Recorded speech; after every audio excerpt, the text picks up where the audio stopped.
आई किचनमध्ये नमस्ते। आजची रेसिपी आहे शेवग्याची शेंग आणि मूग डाळ ह्याची आमटी आहे। तर इथे बघा गॅसवर कढई ठेवलेली आहे, त्याच्यामध्ये 1 चमचा तेल टाकलेला आहे, अर्धी चमचा मोहरी टाकायची, अर्धी चमचा जिरे टाकायचं, इथे कढीपत्ता टाकून घ्यायचा,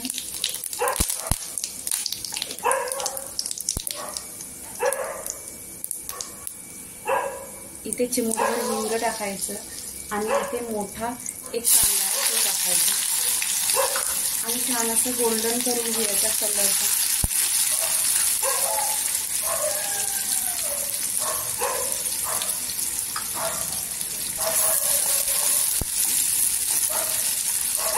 इथे लसूण, अद्रक आणि हिरवी मिरची हा टेचलेला आहे, तुम्ही मिक्सरला पण लावून घ्या, पण टेचलेला खूप छान टेस्ट येतो।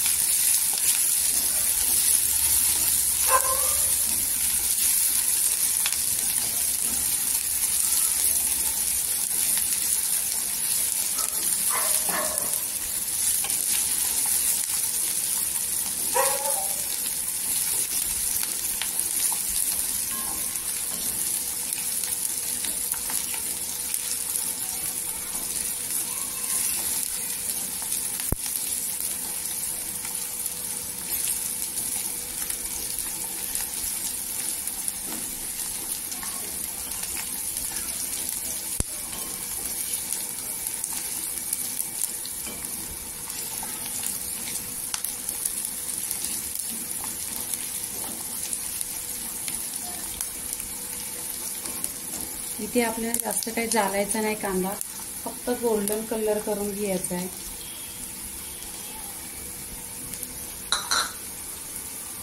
इथे टोमॅटो आहे, टोमॅटो टाकून घ्यायचा आणि त्याच्यावरच मीठ टाकून घ्यायचा, कारण मग लवकर सॉफ्ट होतो। चवीनुसार मीठ घ्या।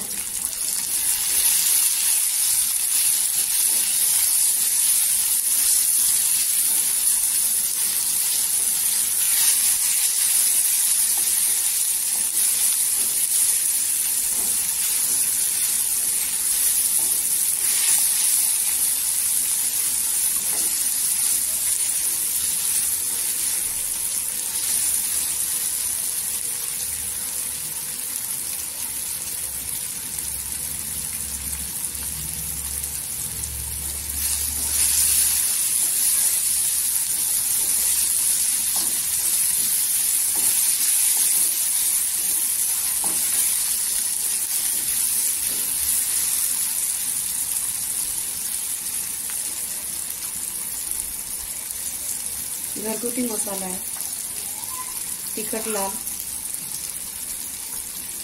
मालवणी मसाला, धना पावडर आणि हळदी पावडर छान अशी मिक्स करून घ्यायची।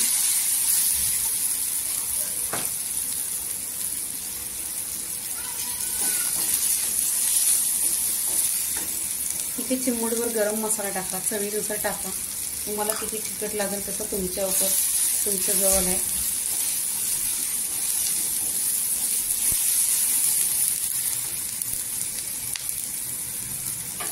इथे बघा मूग डाळ आहे, पाण्यामध्ये टाकलेली 10 मिनिटं अशी पाण्यामध्ये ठेवायची, म्हणजे लवकर भिजते। इथे पाणी टाकणार आहे 1 ग्लास, ते पाणी कोमट करून घ्यायचं, म्हणजे छान अशी तरी येते।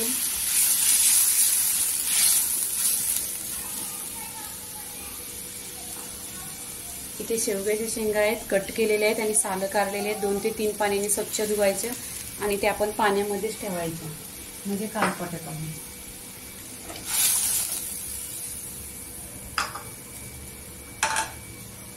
इथे अर्धी 1 कैरी आहे, कच्ची कैरी, ती पण टाकायची, टेस्ट खूप छान येतो, 1 नंबर।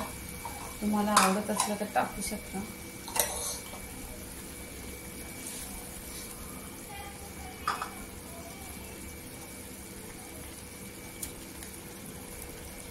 इथे कोथिंबीर टाकायची, छान अशी उकळी आलेली आहे बघा, आणि 10 ते 15 मिनिटं स्लो गॅसवर शिजवायची। इथे बघा 10 मिनिटं झालेली आहेत आणि तरी खूप छान अशी आलेली आहे। तर इथे काय करायचं, आपण कोथिंबीर टाकून घ्यायची.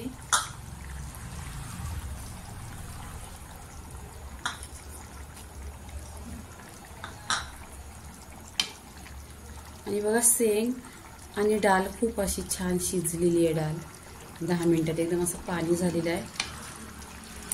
तर आपली इथं शेंगांची आणि डाळीची आमटी झालेली आहे. लाईक करा, शेअर करा, सबस्क्राईब करा आणि खात राहा. धन्यवाद.